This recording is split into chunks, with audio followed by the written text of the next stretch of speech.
You're watching the 49ers Report by Chat Sports. I'm your host, Chase Sr., and our NFL draft coverage is officially starting here on the channel. So coming your way on today's show, 5 defensive backs to target at number 11 if the Washington football team / the Commanders does trade away that first-round selection to get back Jimmy Garoppolo. We're going to do a mock draft roundup to see which publications have which players going to the 49ers in the second round. With that, we'll take a look at some of the top second-round defensive backs. But first, want to give a shout-out to one of our loyal subscribers, Draco, for hitting me up on Instagram last week. He said, "Yo, Chase, you got to start talking about the NFL draft on the Niners Report. When are you going to do it?" I said, "I'm glad that you hit me up because we're going to be talking about the NFL draft this coming week." So shout out to Draco for getting in my DMs and giving me a follow on social media. Before we get started and take a look at some of these really talented defensive backs prospects, which is really the biggest area of need for the 49ers going into the offseason. Free agency starts on March 16th. The NFL draft April 28th to the 30th in Las Vegas. I want you to get into the comment section right now, faithful, and name me your dream NFL draft prospect who you want the 49ers to sign. Give me a name or names in the comment section right now.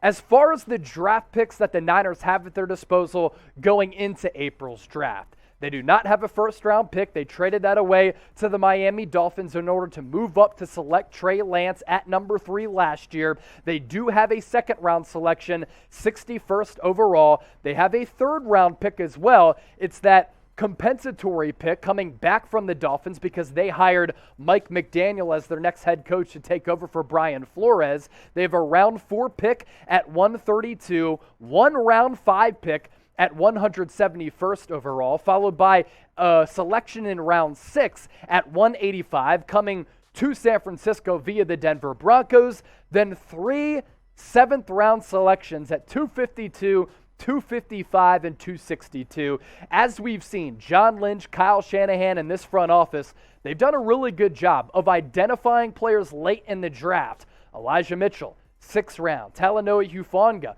5th round. A couple of other really good players. Diamador Lenore, late in the draft. They have done a good job of pinpointing some marquee players late in the draft, and that's how you stockpile the end of your roster. Got to mention Jawan Jennings in that conversation as well. Let's first take a look at the top 5 defensive back targets. At number 11, in my opinion, if Washington trades away their pick to the 49ers in exchange for Jimmy Garoppolo, Kyle Hamilton is an absolute star at the safety position. I'd honestly be shocked if he lasts up until this point in the first round. I'd take him top 5. I was high on Micah Parsons last year. I'm high on Hamilton in the same way. Derek Stingley Jr., cornerback out of LSU. A rangy corner who's a terrific athlete and can really thrive and flourish in one-on-one coverage. Ahmad Gardner. Not only does he have an elite nickname, his game is elite, as we'll show you here, as evidenced by the stats coming up here in a little while. Trent McDuffie out of Washington, really starting to pick up steam as a draft prospect going into April's draft. And Andrew Booth, also a very good player, kind of a hybrid defensive back safety combination for him coming out of Clemson. We first dive deep by taking a look at Kyle Hamilton. One of my favorite, if not my favorite, draft prospects here in 2022. He's got center field range where he can range sideline to sideline. He went to Notre Dame, so you know he's a really heady and smart player, but really he can get it done. In pass coverage, you can play him in the box. He thrives on the back end when the ball is in the air because he has really good instincts, but he's a very good tackler and has good physicality to his game. And at Notre Dame, he was awesome. 31 games, 138 tackles, 8 picks, 16 pass breakups, which for a safety is very elite. 7.5 tackles for loss. That goes to show you what I just talked about. You can play him in the box, and he can be very active in the backfield. We shift from him to Ahmad Gardner out of Cincinnati. Really stood out to me all throughout this year, but especially in the college football playoff against a star-studded Alabama wide receiving core. He's a number 1 press corner according to a lot of draft evaluators. He had 397 snaps in press coverage, which is really impressive throughout his college career at Cincinnati. A true man-to-man corner who can also play zone. Never gave up a touchdown in coverage throughout his entire tenure with the Cincinnati Bearcats, and led by Luke Fickell, year in, year out, they were a great defense. Get this, he gave up 14 yards on 4 targets against Alabama. That's when he really started to pop off the screen. I love his size. Very feisty, very physical, and has this ferociousness to his game. 43.4% career completion percentage, and very good size. 6'3", 200 pounds. Some places list him at 6'4". He has really long arms. So from a frame standpoint, because of that length and that size, he's going to remind a lot of people of a cornerback like Richard Sherman, but Sauce Gardner, in my opinion, a better man-to-man coverage corner than Sherman, who thrived playing in the zone. Also this year for Sauce Gardner, really went out with a bang with Cincinnati this year. Did not allow more than 13 yards in a game all year. And throughout his entire college career, he was targeted often. Opposing quarterbacks, opposing offensive coordinators tried to pick on him through the air, but he never even gave up a touchdown in coverage all throughout his collegiate career. Now, is he going to be available at number 11? I believe so. Is he going to be available for the 49ers in the second round? I think his stock is soaring so high right now that is not going to be the case. So that's why I would honestly think about taking him at number 11.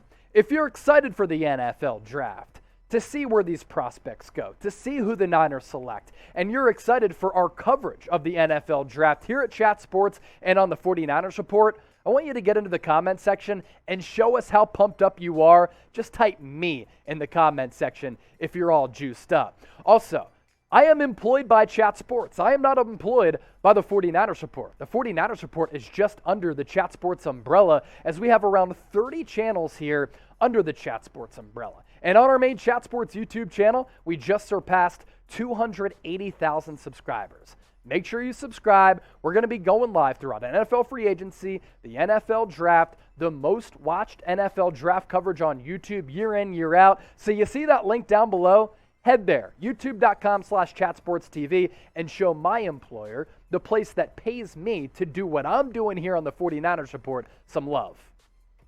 As for a mock draft roundup, this is really a combination of what some of the other places are saying about which players could go to the Niners in the second round. ESPN has Jalen Pitre, the safety out of Baylor, going to the Niners in round 2. Pro Football Focus has the Niners pinpointing an offensive tackle out of Kentucky in Darian Kennard, who can also play guard, kind of like an Aaron Banks type of player, to the Niners in the second round. And Pro Football Network has Darian Kendrick, a cornerback out of the defending national champions Georgia, going to the 49ers in round 2. As for a scouting breakdown on Pitre,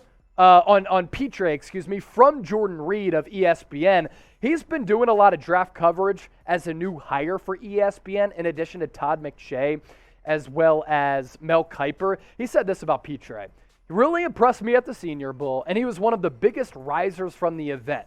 He's a smooth operator in coverage with some range, and with Jaquiski Tartt hitting free agency, the 49ers could try to get younger in their secondary." As for what Pro Football Focus had to say on Kennard, one of the most accomplished run blockers at the tackle position in college football for Kentucky, even though he may end up at guard, Kennard has earned an 89-plus run blocking grade over the past 3 seasons. As we know, the 49ers and Kyle Shanahan love running the football. Lastly, on Kendrick, this coming from Pro Football Network, as a former wide receiver, Kendrick exhibits exceptional ball skills. The Georgia cornerback can pluck the ball effortlessly out of the air with an impressive catch radius. His combination of decent length and solid hands made him a nightmare for him against opposing pass catchers. He started his career at Clemson, ended it with Georgia. Furthermore, his coverage ability is aided by his understanding of route concepts from playing the wide receiver position. He's also excellent